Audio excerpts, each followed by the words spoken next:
바로 성찬식을 하고 그다음에 특별 찬송하고 순서를 진행하겠습니다.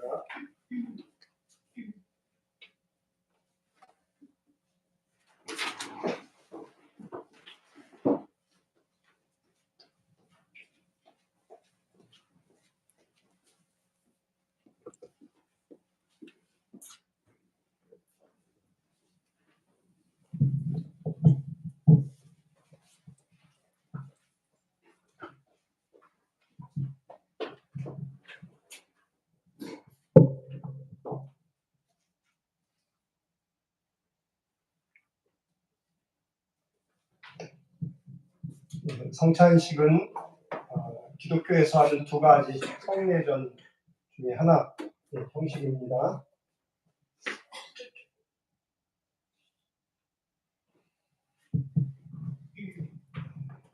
천주교에서 7가지 성례전이 있는데 개신교에서는 세례와 성만찬 두 가지 성례전이 있는데 특별히 우리는 기념설, 예수께서 잡히기 전날 제자들과 함께 식사하고 그것이 교회의 상징이며 우리가 함께 교회 안에서 한 가족임을 나타내는 상징의 의미를 띠고 성찬을 합니다. 일반적으로 성찬에 참여하는 자격은 세례 교육 이상 이렇게 규정을 두는데 천주교에서는 성찬에 참여하기 원하는 모든 사람들을 다 초청합니다. 민규도 와서 성찬하고 민규 동생이 언제 생길지 모르겠지만 우리 교회에 김지연 자매가 아니라 우리 교회 안에 누구라도 성찬에 참여하기 원하면 함께 참여하고 그리스도의 사랑을 나누고 하는 그런 의미로 성찬을 합니다. 오늘도 여러분 성찬에 참여하기 원하는 모든 분들을 초청합니다. 성찬식을 거행할 텐데요. 순서는 우리가 늘 하던 우리 교회만의 독특한 방식의 성찬식을 진행합니다. 주보 3면에 있는 내용을 함께 공유하면서 성찬을 하겠습니다. 성찬으로의 초대. 성도 여러분, 이것은 주님의 식탁입니다. 주님께서는 준비해 놓으신 잔치자리에 주를 믿는 모든 사람을 초청하십니다. 누가복음에 의하면 다시 사신 주님께서 제자들과 함께 둘러 앉으신 후 떡을 들어 축복하시고 떼어 제자들에게 주시니 제자들이 눈이 열리고 주님이심을 알게 됐습니다. 마음문을 여십시오. 우리가 주를 향해 마음문을 엽니다. 하나님께 감사하십시다. 그는 인자하십니다. 그의 사랑은 영원하십니다. 전능하신 주 하나님, 주님의 솜씨가 어찌 그리도 크고 놀라운지요. 이 시간 모든 믿음의 성도들과 함께 우리의 마음문을 열어 찬송합니다. 주님만이 거룩하신 분이십니다. 주님, 우리로 하나님이 원하시는 개인, 하나님이 원하시는 교회가 되게 하소서. 진정 하나님의 말씀으로 인한 평안을 주소서. 우리 교회가 성숙하게 하소서. 우리들마다 성숙해진 서로의 모습을 확인하게 하소서. 영적인 양식에 배부르게 하시고 하나님을 향한 뜨거운 열정을 주소서. 나의 전부를 들여 성숙한 신앙생활과 성숙한 교회 생활에 힘쓰게 하소서. 온 교회가 사랑으로 하나가 되게 하소서. 용서와 화해, 섬김과 순종이 있게 하소서. 가정마다 은혜로 복되게 하소서. 신령마다 기쁨과 감사로 가득하게 하소서. 하나님의 뜻이 하늘에서 이룬 것 같이 이 땅에서도 이루어지기를 우리 주 예수 그리스도의 이름으로 기원합니다. 아멘. 성령 임재의 기원 드리겠습니다. 예수 그리스도를 통하여 우리의 기도를 들으시고 우리의 감사를 받으시며 성령의 능력으로 예수 그리스도께서 말씀하신 그 거룩한 신비가 이루어지게 하옵소서. 성령께서 여기 모인 우리 위에 함께하사 이 떡과 포도주로 영원한 생명의 양식이 되게 하시며 이를 먹고 마심으로 그리스도의 새로운 몸을 입어 세상을 변화시키는 능력이 되게 하옵소서. 이제 주님께서 가르쳐 주신 기도를 함께 드리겠습니다. 하늘에 계신 우리 아버지여, 이름이 거룩히 여김을 받으시오며 나라의 마옵시며 뜻이 하늘에서 이룬 것 같이 땅에서도 이루어지이다. 오늘날 우리에게 일용할 양식을 주옵시고 우리가 우리에게 죄 지은 자를 사하여 준 것 같이 우리 죄를 사하여 주옵시고 우리를 시험에 들게 하지 마옵시고 다만 악에서 구하옵소서. 대개 나라와 권세와 영광이 아버지께 영원히 있사옵나이다. 아멘. 이제 분병과 분장하겠습니다.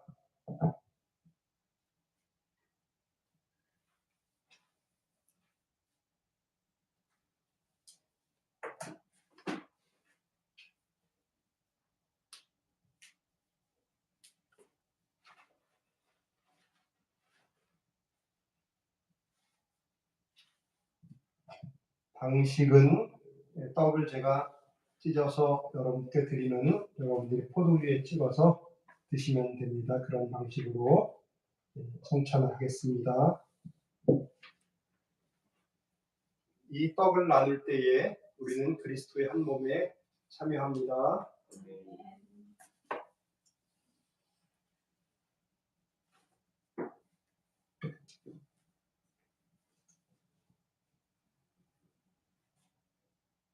이 잔을 나눌 때에 우리는 그리스도의 피에 동참합니다.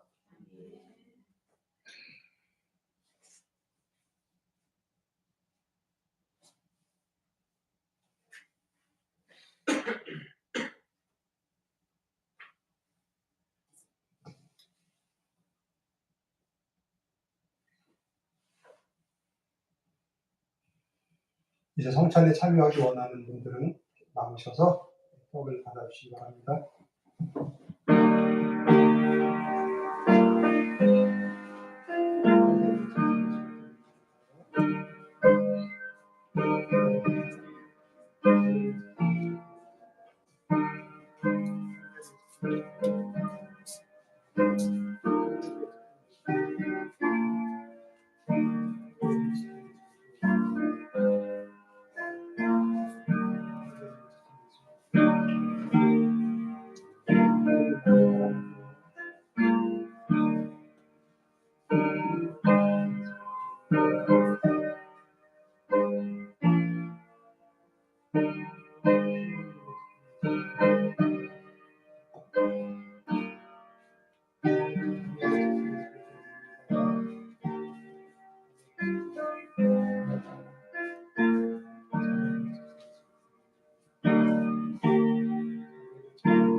성만찬 후 기도를 드리겠습니다.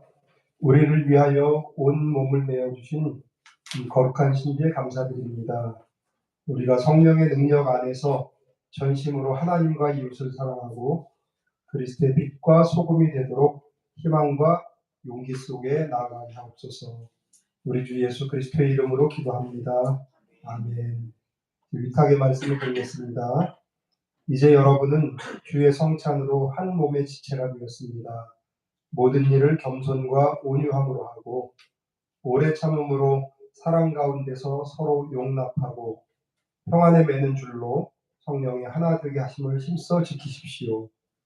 그리하여 땅 끝까지 그리스도를 전파하여 나아갑시다. 주께서 우리와 함께 계십니다. 우리 주 예수여 오시옵소서. 축원드리겠습니다. 주께서 우리에게 복을 내리시며 우리를 지켜주시고 주님의 얼굴을 비추시어 우리에게 은혜를 베풀어 주옵소서. 성부, 성자, 성령 삼위일체 하나님의 축복이 우리와 지금부터 영원히 함께 있기를 축원합니다. 아멘. 성찬식 마쳤습니다.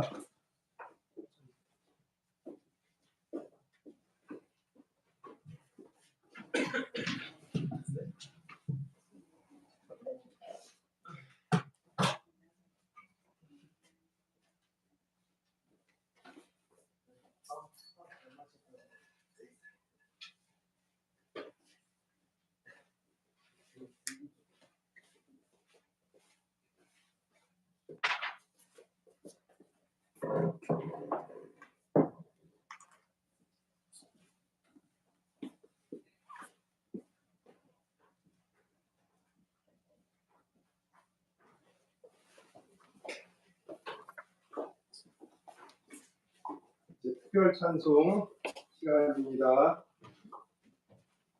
김지연 자매님과 정세라 자매님이 은혜로운 찬송을 주시겠습니다. 우리의 기도를 들어주소서가 아니고 우리의 옷자락을 만지며 찬송입니다.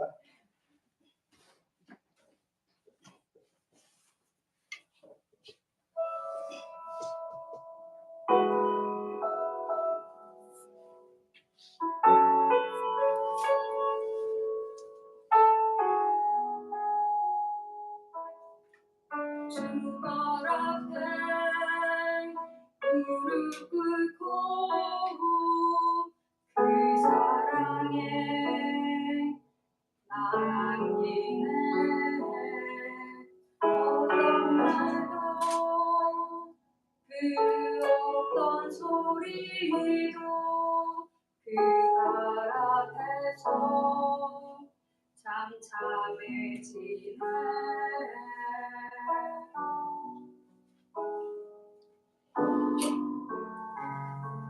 주 나의 사랑 그 맘 앞에 앉아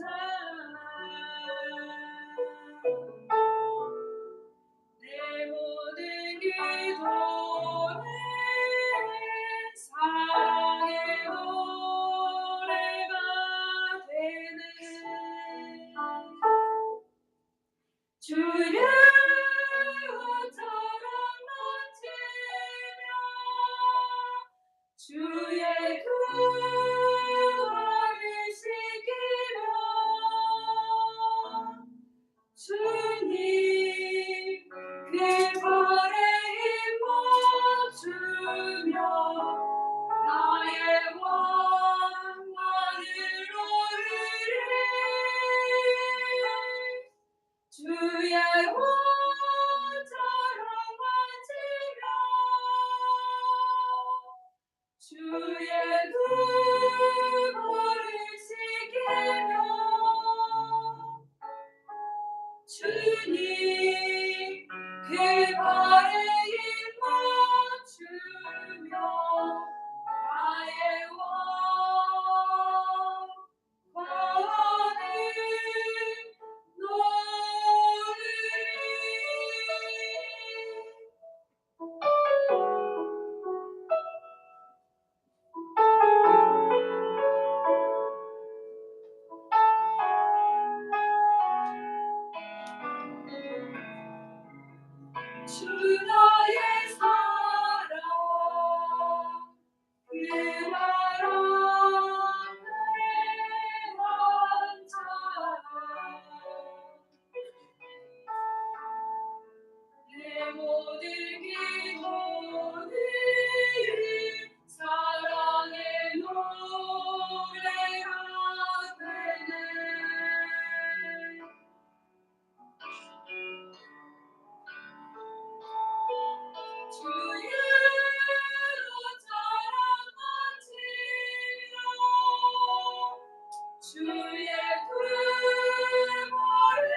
은혜가 됐습니다. 감사합니다. 이제 성경 봉독하겠습니다. 요한복음 12장 12절부터 19절까지를 이현주 자매님이 읽어주시겠습니다.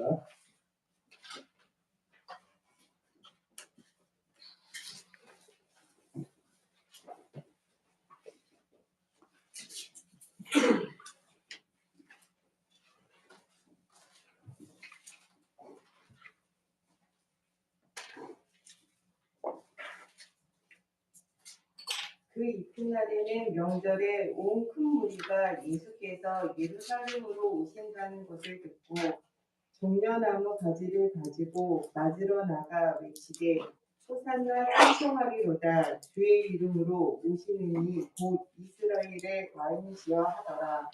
예수는 한 어린 나귀를 보고 타시니 이는 기록된 바 시온 딸아 두려워하지 말라. 보라 너의 왕이 나귀 새끼를 타고 오신다 함과 같더라. 제자들은 처음에 이 일을 깨닫지 못하였다가 예수께서 영광을 얻으신 후에야 이것이 예수께 대하여 기록된 것인가 사람들이 예수께 이같이 한 것이니 생각났더라. 나사로를 무덤에서 불러내어 죽은 자 가운데서 살리실 때에 함께 있던 무리가 증언한지라. 이에 무리가 예수를 맞음은 이 표적 행하심을 들었음이로라. 바리새인들이 서로 말하되 볼지어다 너희 하는 일이 쓸데없다. 보라 온 세상이 그를 따르는 도다 하니라. 네.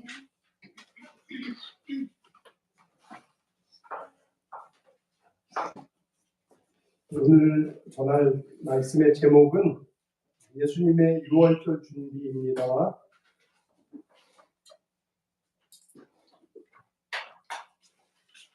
예수님께서 유월절을 준비하시며 유월절을 지키시려고 예루살렘에 올라가는 그 과정에 대해서 함께 생각하고 예수님의 유월절 준비 과정에도 참여했으면 좋겠다는 생각으로 말씀을 준비했습니다. 유월절을 지키려고 유대인들이 아주 많은 숫자의 유대인들이 예루살렘으로 올라갔습니다. 그리고 예루살렘에서 유월절을 기다리고 있는데 예수께서 베다니에 도착하셨다라는 소식을 듣게 됐습니다. 그러자 그 일의 의미도 알지 못한 채 금방이라도 무슨 일이 일어날 것처럼 그냥 막 예루살렘의 분위기는 팽창해 보였어요.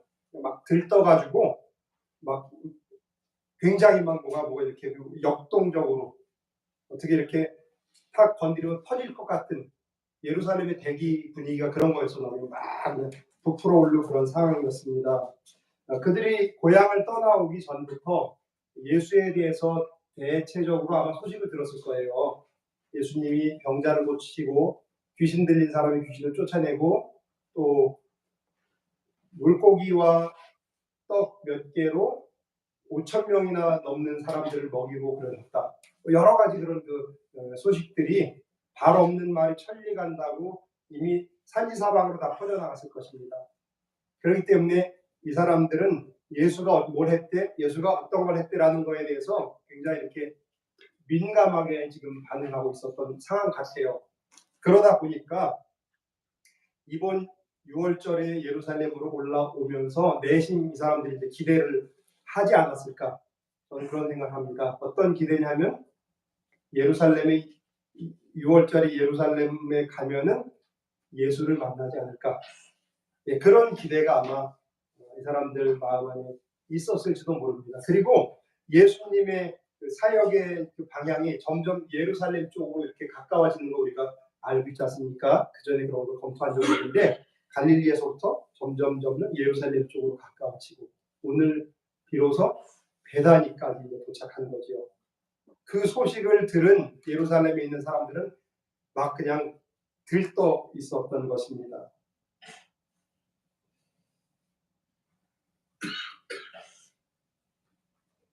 오늘 읽은 말씀 전에 요한복음 11장 45절에 이런 말씀을 하고 있는데요. 그 당시 예루살렘 분위기가 막 들떠 있었다라고 하는, 근데 왜 그랬지에 대한 단서를 좀 제공하는데 제가 한번 읽어볼게요.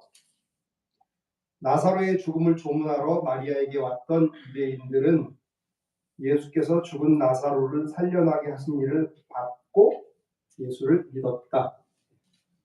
이런 일이 이번 6월절 이전에 있었던 일입니다. 그러다가 죽은 자 가운데서 살리신 예수를 보고 이제 믿은 것이요. 다시 말씀드리면 이런 것 같아요.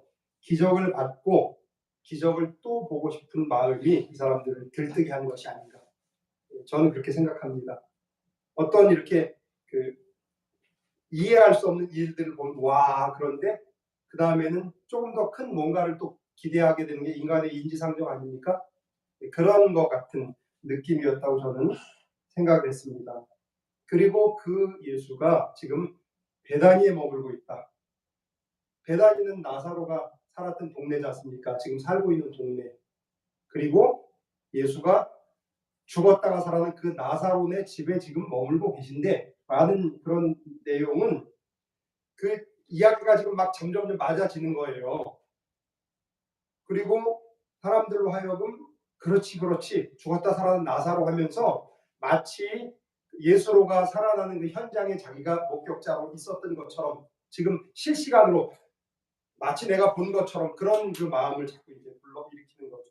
그러다 보니까 사람들은 그 모든 과정에 스스로를 목격자로 여겼을 것이고 예수께서 나사로를 살리신 일은 또다시 지금 우리의 눈앞에서 벌어지는 일로 생생하게 다시 소환됐다는 것입니다. 그게 예루살렘을 지금 부풀어 오르게 들끓게 만들었던 이유였다고 저는 생각을 했습니다. 나사로의 부활, 그 기적에 대한 그런 기대, 그리고 더 큰 기적을 볼 수 있을 것이라는 그들의 기대와 6월절 분위기가 맞물려 버린 거죠. 그러다 보니까 통제할 수 없는 그런 쪽으로 지금 이게 막 흘러가고 있는 거예요. 그냥 어떻게 그 다음에 어떻게 될지 몰라요. 막 부풀어가지고 이렇게 쪽으로 이렇게 가고 있는 것입니다. 요세푸스라고 하는 유대인 역사가가 있거든요. 요세푸스에 의하면은 당시 예루살렘 인구가 12만 명 정도 됐다더라고요. 그리고 매년 6월절마다 6월절을 지키러 올라온 유대인들은 100만 명 정도가 됐다고 하는데 현대 신학자들은 그렇게 보지 않고요. 예루살렘의 인구가 한 3만에서 3만 5천 명, 그리고 6월절을 지키려 매년 예루살렘으로 가는 인구는 10만 명 정도가 됐다라고 추정을 하고 있는데 그게 더 합리적인 견해 같아요. 근데 그렇다 치더라도 100만이 아니라 10만이 예루살렘에 올라갔다라고 해도 예루살렘 인구의 3배 정도 되잖아요. 예루살렘은 평소보다 4배가 많은 사람들이 북적북적되고 있는 그런 상황입니다. 여러분 생각해 보세요. 마치 휴가철에 관광지에 사람들로 북적이는 그런 그 모습이 연상되는 그런 상황이 지금 예루살렘에서 지금 벌어지고 진행되고 있는 겁니다. 그러니까 그 휴가철에 그 해변이나 그런 데 가면은 사장님이든지 과장님이든지 뭐 체면 없잖아요. 그냥 그 분위기에서 같이 이렇게 막 어울리고 그러잖아요. 그런 모습이 아니었을까 그런 생각을 해봤습니다. 그러지 않습니까? 그 휴가철의 관광지에서는 한 달 잘 하면은 1년치 생활할 돈이 나온다. 1년을 운영할 돈이 나온다. 그러니까 지금 예루살렘은 대목을 맞아버린 거죠. 그러니까 뭐 예루살렘 주민들도 당연히 들떴겠고 또 덩달아 거기 온 사람들은 모처럼 성도 예루살렘을 가는데 얼마나 그 각별하게 하겠어요. 이슬람에서는 평생 한 번씩은 그 메카에 가야 되는 그런 게 있다 하더라고요. 메카 순례하기 위해서 이렇게. 또 티베트 불교 사람들은 그 궁 이름이 뭔지 모르겠네요. 티베트에 있는 궁 이름을 까먹었어. 거기를 한 번씩 가야 된대요. 그것도 그냥의 오체 투지하면서 이렇게 절을 하면서 삼보 갖고 절을 하면서. 근데 그 모습을 다큐멘터리를 봤는데 야 어떻게 사람이 저럴 수 있을까? 그 순례 여정에 먹는 거 이런 거 다 이렇게 리어커에다 끌고 자기 가면서 한 사람은 절을 하면서 한 사람 끌고 보통 고행이 아니죠. 근데 그렇게 할 수 있는 이유가 뭐죠? 성지에 간다는 거예요. 성지에. 예루살렘 사람이라고 달랐겠어요. 이스라엘 사람들이라고 달랐겠어요. 예루살렘을 가는데 얼마나 그 마음이 들떴겠습니까? 그런데 정작 6월절 행사를 진행하고 있는 대제사장과 바리새인들은 이런 북적임이 별로 반갑지 않았다는 것입니다. 19절에 말씀하시길 그렇게 말하고 있어요. 제가 쉬운 성경으로 찾아봤는데요. 바리새인들은 자기들끼리 이렇게 말했습니다. 보시다시피 우리 계획은 하나도 성공을 거두지 못했습니다. 우리가 보는 성경에는 그렇게 말하고 있죠. 바리새인들이 서로 말하되 볼지어다 너희 하는 일이 쓸데없다 이렇게 말하고 있어요. 근데 쉬운 성경에는 보시다시피 우리 계획은 하나도 성공을 거두지 못했어요. 이렇게 말하고 있어요. 그래서 이유를 온 세상이 예수를 따르고 있기 때문에 그래 이렇게 말하는 거죠. 뭐라 할까요? 직설적으로 표현하면 이런 것 같아요. 야 이번에는 우리가 계획한 일 할 수 없을 것 같아. 막 그런 그 의도였나 봅니다. 행사의 목적은 뭐죠? 예루살렘에서 하나님을 예배하는 거거든요. 근데 그 일은 지금 막 북적대면서 막 진행되고 있어. 근데 정작 바리새인들과 대제사장들은 이번에는 틀렸어. 이번에 할 수 없을 것 같아. 이런 이야기를 하고 있는 거죠. 본질적인 것만 생각한다면은 6월절은 이스라엘이 애굽에서 나온 해방 독립기념일 같은 날이지 않습니까? 이스라엘 최고의 축제 명절이에요. 그리고 그것을 성도 예루살렘에서 지킨다고 하는 것은 어마어마한 일이거든요. 거기서 누구라도 거룩한 마음을 가질 수밖에 없고 누구라도 하나님께 더 잘 이렇게 드릴 수 있는 그런 그 마음을 가지고 그 준비를 해가지고 올라왔습니다. 그리고 거기에서 실제적으로 성전에서 하나님께 예배 드리면서 모든 것을 다 드릴 수 있는 만큼 다 드렸으면 좋겠는데 하나님을 사랑하는 마음과 정성과 시간과 물질과 다 드리고 싶은 마음 그리고 실제로 그렇게 하고 있는데 정작 그 행사를 진행하고 있는 진행 요원 스태프들은 그 모습이 별로 이렇게 그 눈에 안 들어와. 틀렸어 이번 계획은 안 돼 실패야 이런 지금 말을 하고 있다는 거죠. 이게 안 맞잖아요. 그들은 아마 자기들만의 계획이 있었나 봐요. 그리고 자기들만의 생각을 6월절과 무관한 아니면은 6월절에 대한 다른 해석을 자기들이 가지고 있지 않았나 하는 생각을 했습니다.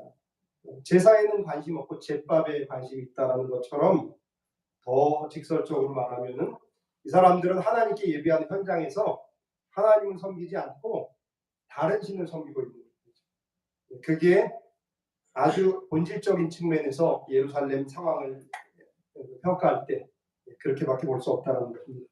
그리고 단순하게 생각해도 바리새인과 제사장들은 행사의 얼굴이잖아요. 얼굴. 주인이에요. 그 사람들이. 뭐 로마에서 사절이 온다 그 사람들이 와서 어서 오십시오 이렇게 영접하고 하는 그냥 이 행사의 얼굴들이거든요.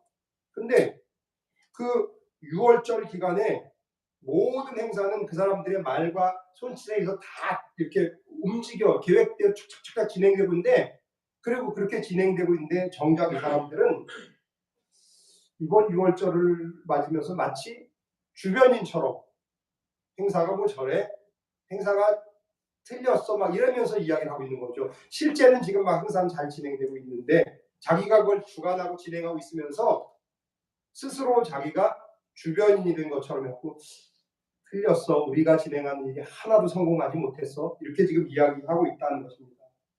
그리고 그들이 우려했던 일이 실제로 일어나고 있는데, 앞에서 말씀드린 것처럼 베다니에 예수가 있다 그러니까 사람들이 우 몰려가고 자기들이 자꾸 소외되는 것 같은 느낌을 갖고 있는데, 그렇게 우려됐던 일이 일어났는데 이 여파가 쉽게 사그라들지 않을 것 같다라는 불안감이 좀 실제로 그리고 일이 그렇게 진행되고 있습니다. 11장 47절 48절 제가 한번 참고해 드릴게요. 왜 지금 이 일이 이렇게 진행되고 있는가? 행사의 주인 격인 바리새인과 대제사장들이 왜 이렇게 남의 이렇게 집에 행사 바라보듯이 멀뚱히 아니면 다른 계획을 가지고 6월절을 진행하고 있는가에 대해서 11절에 원인이 이제 소개가 되고 있는데, 11장에서 40절 48절에 만일 우리가 이 사람이 하는 대로 계속 내버려 둔다면 모든 사람이 그를 믿을 것이며 이렇게 말하고 있어요. 이분들이 불안해하는 게 그거죠. 사람은 누구든지 주목받고 싶어요. 애기들도 마찬가지거든요. 민규도 마찬가지고 자기가 다 주인공이 되고 싶고, 그리고 다 우리가 각자가 주인공인데 행사의 주인공으로 그렇게 내가 등장하는데 사람들이 관심은 저쪽에 있어. 예수가 지금 베다니에 오셨대.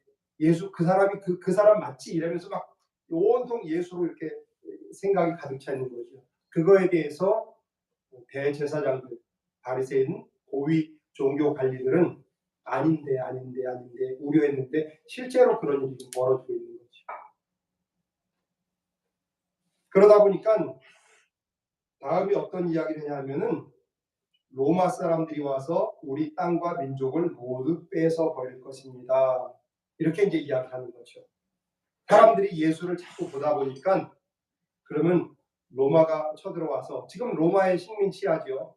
근데 로마가 우리 땅을, 우리 민족을 모두 빼앗아 버릴 것입니다. 이미 로마의 식민 치하인데 이제 그렇게 명분을 이야기했습니다. 그리고 실제로 우려했던 일들이 일어나고 있지요. 그러자 그 해의 대제사장인 가야바가 말하기를, 내가 좋은 해결 방법을 얘기할 텐데 잘 들어보십시오 하면서 예수를 죽임으로 우리 민족을 살립시다. 대의 명분을 제시한 거죠. 우리 민족을 살릴 방법은 예수를 죽이는 겁니다. 예수를 죽이자라고 이야기하니까 그가 제안한 대로 모든 사람이 그래 그게 맞는 것 같아, 그래.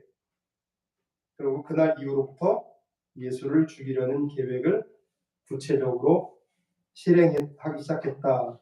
이렇게 11장 53절에 말을 하고 있습니다. 근데 이 같은 결정은 예수님에게도 굉장한 위협으로 다가오는 거죠. 우리 생각에는 그 사람들이 그러든 말든 예수께서 당신의 일을 이렇게 차근차근 진행하시지 않았을까? 근데 그렇지 않았던 것 같아요. 예수님도 이 소식을 들으면서 굉장한 위협으로 느꼈기 때문에 예수님은 더 이상 유대인들이 있는 곳에 공공연히 다니지 않으셨고 빈들 가까운 곳 에브라임에 계셨고 제자들과 거기에 머물렀다. 이렇게 말하고 있어요. 성경이 이렇게 말합니다. 예, 그런 상황이었습니다. 그리고 55절, 57절에서는 6월절이 점점 다가오고 있습니다. 그러자 대제사장들과 바리새인들은 이번 6월절에 예수가 성전에 올 것이다라는 예상을 하는 거죠. 그리고 급기야 누구든지 예수가 있는 곳을 알고 있으면 신고해라. 그러면은 두둑한 상을 주겠다라고 라면서 수배령을 내린 겁니다. 공개 수배령이죠. 누구든지 예수가 있는 곳을 알면은 알려줘. 보상금이 있을 거야 이러면서 공개 수배령을 내린 겁니다. 그 상황 속에서 6월절을 한 주일 앞둔 그때 예수님께서 예루살렘에서 약 5km 떨어진 베다니, 예루살렘의 코앞까지 그냥 밀고 올라오신 거죠. 그러니까 이 사람들이 느끼는 그 위협, 이거는 상상할 수 없습니다. 그리고 그 일의 발단이 된, 원인 제공된 나사로네 집에 예수가 또 머무르고 죽었다 살아난 나사로와 대화를 나누고 있다는 거죠. 이건 부인할 수 없는 사실이지 않습니까? 온 유대인들이 이걸 다 이야기해서 온 유대가 다 알고 있는 그런 일이 예루살렘 바로 문턱에서 진행되는 일인 것이죠. 그러니까 엄청난 위협으로 느껴질 것입니다. 더 큰 문제는 이 상황을 대제사장들과 바리새인들만 주시하는 것이 아니라 거기 올라온 10여만 명의 유대인들이 같이 보고 있다는 거죠. 누구든지 예수가 있는 곳을 은밀하게 알려줘. 그럼 보상할게. 은밀하게 가서 잡아와서 고문하고 죽이고 하면 될 텐데 지금 이걸 온 예루살렘 주민이 같이 보고 있는데 쉽게 그럴 수 없지 않습니까? 아무리 그 행사의 주인이라고 해도 행사를 주관하고 다 통제하는 사람이 할지라도 모든 사람이 보는 앞에서 모든 사람이 관심 갖고 있는 기적을 행한 저분, 죽은 자를 살린 거는 달리 해석할 수 없지 않습니까? 메시아 하나님인데 그런 분을 잡아간다. 이건 말도 안 돼요. 그러면 그 다음에는 이제 걷잡을 수 없는 상황에 처하게 되는데 이게 이 바리새인과 대제사장들이 지금 직면한 더 큰 문제였다는 거죠. 마치 대제사장과 바리새인들이 미처 손쓰기도 전에 유대인들이 먼저 손을 쓴 거죠. 우 몰려가서 베다니를 갔어요. 12장 9절에 그렇게 말하거든요. 유대인들이 예수님께서 베다니에 계시다는 소식을 듣고 예수님만이 아니라 이제 죽은 자 가운데 살아난 나사로를 보려고 큰 무리를 지어 들어갔다 이렇게 말하고 있습니다. 이거 어떻게 빼도 박도 못하는 말입니까? 살리신 분과 살아난 사람이 같이 거기서 앉아 있는데 이 사람들이 그것을 보고 싶은 거예요. 예수에 대해서 익히 들었는데 그 나사로도 좀 만나야 되겠다. 나사로 보자고 다 같이 몰려 내려간 겁니다.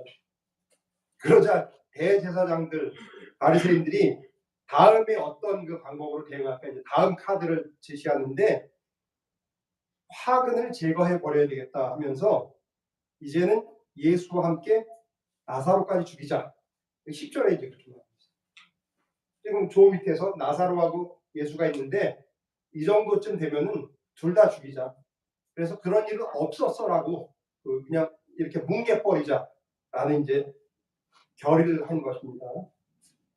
그해 예루살렘에는 이런 일들이 복잡하게 얽혀서 지금 흘러가고 있었습니다. 아무리 들뜬 분위기라고 해도 여러분 하루 자고 나면 그 다음에는 좀 차분해지지 않아요? 보통은 그래요. 아무리 큰 걱정이 있어도 하루 자고 나면 조금 나아지는 것 같아요.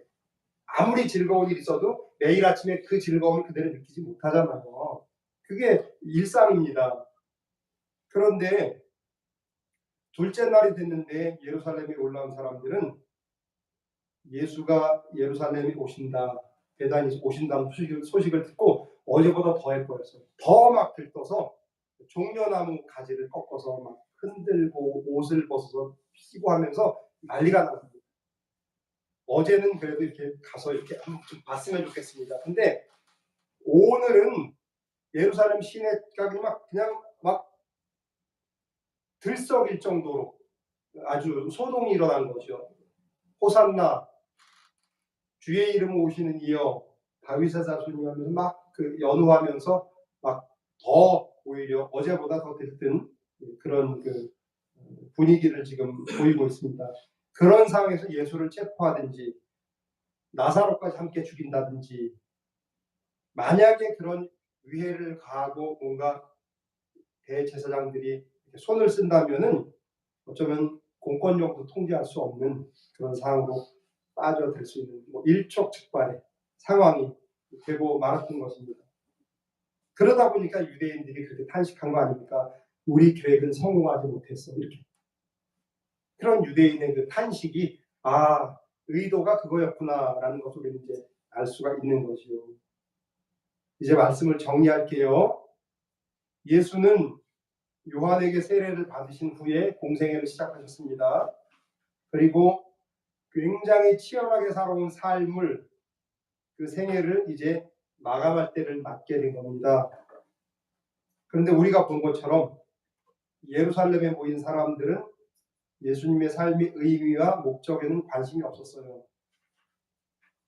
단지 의도도 모른 채 기적을 보고 싶어서 호산나 주의 이름으로 오시는 이 이스라엘의 왕이라고 연호했던 것입니다. 이것은 대제사장 바리새인들도 다르지 않았어요. 그들도 의미를 모른 채 예수를 민족의 반역자 이렇게 낙인 찍어서 죽이자라고 했던 것입니다. 그들이 늘 사용했던 익숙한 방법이죠. 정적을 제거하는 아주 익숙한 수단, 민족의 반역자, 하나님을 모독하는 자, 이번에 죽이자라고 예수를 죽이려고 했던 것입니다. 기적을 본 무리들이 예수를 연호하는 것이나 예수 제거의 은밀한 계획을 이제 아주 드러내놓고 공공연하게 진행하고 있는 대제사장들의 그리고 바리새인들의 분주함, 양쪽이 같이 막 분주한데 그 사이에서 예수님의 분위기는 전혀 달랐습니다. 오히려 예수님은 이쪽에도 누구에게도 자신을 의탁하지 않고 처음 성경이 약속한 대로 계획한 대로 꼼꼼하고 차분하게 유월절을 준비하고 사역의 마지막 부분을 채워 가셨습니다. 여기까지가 예수님의 유월절 준비의 발단과 전개 과정이라고 말씀드리셨어요. 그리고 예수님의 마지막 유월절 이야기의 위기와 절정은 이제 내일부터 시작되는 고난 주간의 일들인데 한 주 동안 여러분들이 주님과 동행하고 말씀을 묵상하시면서 위기와 절정을 여러분들이 읽어내시기 바랍니다. 그러려면 우리가 조금 더 차분해져야 되겠어요. 목회자는 바꾸면 타락한다라고 입버릇처럼 말씀을 드렸었는데 이것은 단순히 목회자의 그 경우만이 아니고요. 누구든지 분주하고 바빠지면은 타락할 가능성이 99.99%예요. 올 들어 한국 사회는 집단적이고 개인적인 계산이 굉장히 복잡하게 얽히고 설켜서 더 분주해지고 있습니다. 그리고 동시에 무슨 일이 일어날지 모를 그런 긴장감이 잔뜩 이렇게 부풀어 오르고 있는데 마치 예수께서 지금 맡고 있는 유월절 분위기하고 지금 굉장히 비슷한 분위기를 흘러가고 있는 것 같아요. 전부는 아니겠지만 호산나 주의 이름 오시는 이여라고 연호했던 이들 중에는 불과 며칠 후에 예수를 십자가에 못 박혀 죽이십시오라고 연호한 사람들도 있었을 것이에요. 이처럼 분주하면은 일의 전후를 우리가 살피기 어려워져요. 그래서 그냥 분위기에 막 휩쓸려서 그냥 떠내려갈 수밖에 없습니다. 우리는 조금 더 차분해져야 된다 생각합니다. 저부터 차분해져야 하는데 여러분이 함께 기도해 주면 참 고맙겠어요. 그리고 여러분들도 더 차분해지기를 저도 기도하겠습니다. 무엇보다 이번 부활주의를 의례적인 행사로서가 아니라 우리 모두가 성령 안에서 평안과 감사로 맞게 될 것을 기대하십시오. 또한 주께서 우리에게 준 영생, 그 영생 안에서 세상에 줄 수도 없고 알 수도 없는 희망, 그 희망의 소재를 찾기 바랍니다. 그래서 예수님의 유월절 준비 이야기의 결말, 그 부분은 여러분의 이야기로 완성해 주셨으면 좋겠어요. 그래서 지금 여기에서 나와 우리로부터 시작하는 희망의 이야기가 교회와 이웃과 나라와 민족 그리고 시대와 역사의 희망으로 확장되고 주께서 준비하신 유월절과 동일한 이야기와 진실이 있는 그런 부활주의를 우리가 맞게 됐으면 얼마나 좋을까. 한 주간도 그런 일이 일어나기를 간절히 기도하겠습니다. 기도하겠습니다. 하나님, 예수께서 철저하게 준비하신 부활절 그리고 그 전에 고난 주간 우리는 종려주일이라고 부르고 있는 지금부터의 예수 이야기는 결국은 우리가 써내려간 그리고 우리가 완성해야 할 그런 이야기인 것을 우리가 다시 생각합니다. 한 주간도 주님 안에서 성령과 동행하며 우리의 부활의 이야기를 잘 써내려가게 하여 주시옵소서. 그것이 예수 사역의 또 완성인 것을 우리가 함께 알게 하여 주옵소서. 예수 그리스도의 이름으로 기도드립니다. 아멘.